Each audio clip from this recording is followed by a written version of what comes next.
This is Real News Media TV, coverage you can trust. Please like, share, subscribe, and hit the notification bell. Select all for daily news updates. Good morning, my Real News Media TV family. Thank you so much for tuning in this morning, and I'm wishing for everyone a wonderful and a productive day.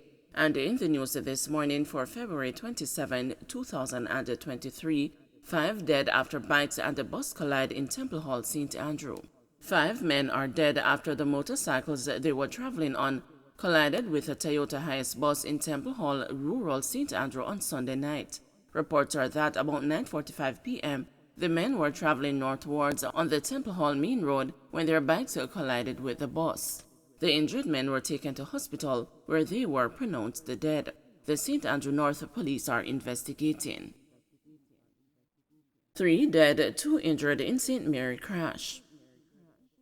A crash on the Storetown main road in St. Mary has left 3 friends dead and 2 other individuals nursing serious injuries at the St. Anne's Bay Hospital. Police sources told the news that 29-year-old Sidney Condapper, a taxi operator of Coffee Peace Highgate in St. Mary, and 2 male friends were traveling in his Toyota Probox coming from Ocho Rios. The men were reportedly coming from a party and were heading to another in St. Mary in the early hours of Sunday morning. Condapper is said to have overtaken a line of traffic when he collided with a Toyota Hiace bus which was coming from Port Maria. He died on the spot. His friends died while receiving treatment at the St. Anne's Bay Hospital. They have not yet been officially identified, but the news sources say one is from Highgate and the other is from Port Maria. The 2 individuals injured in the crash have not yet been identified. The Oracabessa police are investigating. All-Island cricket competition interrupted by gunmen in Hanover. A Jamaica Cricket Association All-Island cricket match was interrupted over the weekend in Hanover by about 9 gun-wielding men who reportedly walked onto the field brandishing their weapons.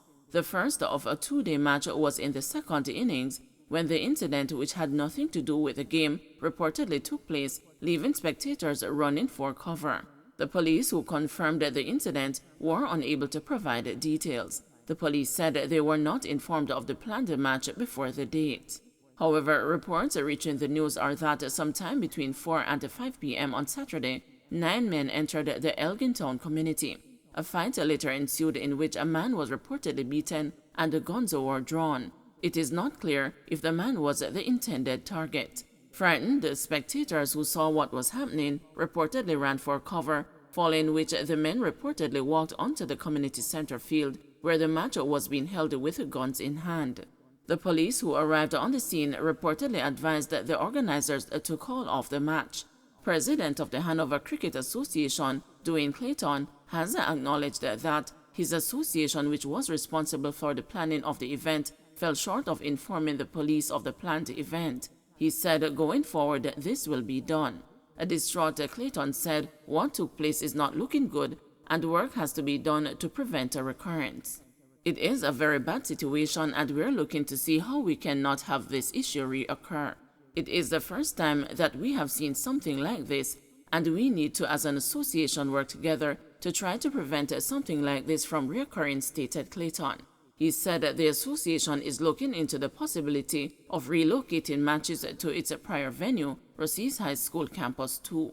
In the past, matches were held at Rossies before it was moved to Elgintown. This is also the first match in 5 years at the Elgintown location.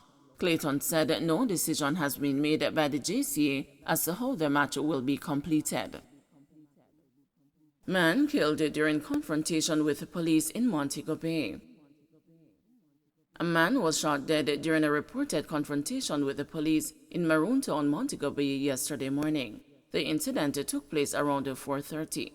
The identity of the deceased has not yet been released. The police say an illegal Glock pistol was taken from him. The suspect was killed as the police intensified their operational activities yesterday across St. James in search of men behind the recent violence in Tucker, St. James. Many of the suspects have fled the community. Jamaican Ganja farmers outraged after license granted to import Canadian herb. Some local ganja farmers are fuming over reports that a license has been granted to a company to import Canadian cannabis into Jamaica.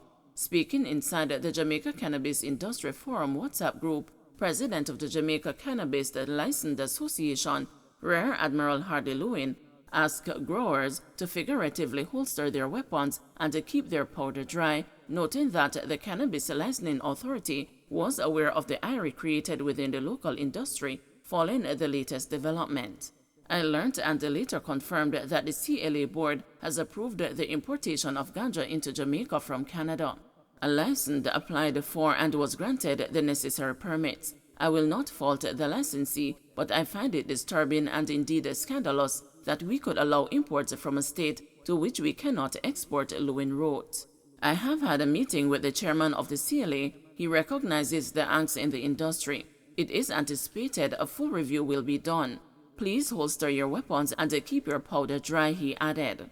Lewin, speaking exclusively with the news, confirmed that he was in fact the individual who had brought news of the recently granted license to the attention of industry stakeholders.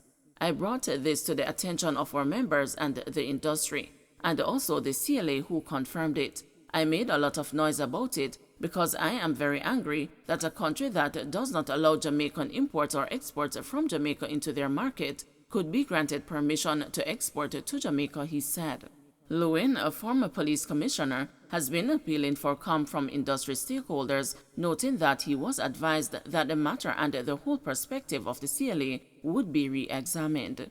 However, some members of the 4-year-old WhatsApp group, which comprises approximately 60 individuals, have expressed that they are not interested in heeding Lewin's guidance. According to these stakeholders, the time has come to take stronger action.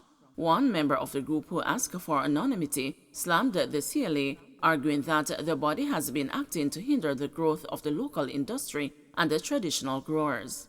When asked to comment on the criticism leveled against the CLA as it relates to the body's overall approach to traditional growers, Lewin said he believes that the problem lies in the length of time it has taken to get support for certain groups. I think the traditional farmers are trying to seek a way to get into the legal market, and there are a number of things involved, including cost. And I know that the CLA has been working on what they call a transitional arrangement, which is in draft, and we even commented on it. So what the problem is that we have not seen that the draft arrangement come to fruition. But also they should note that there are a number of things available to small farmers, like deferment of certain fees and so on, in order to encourage them.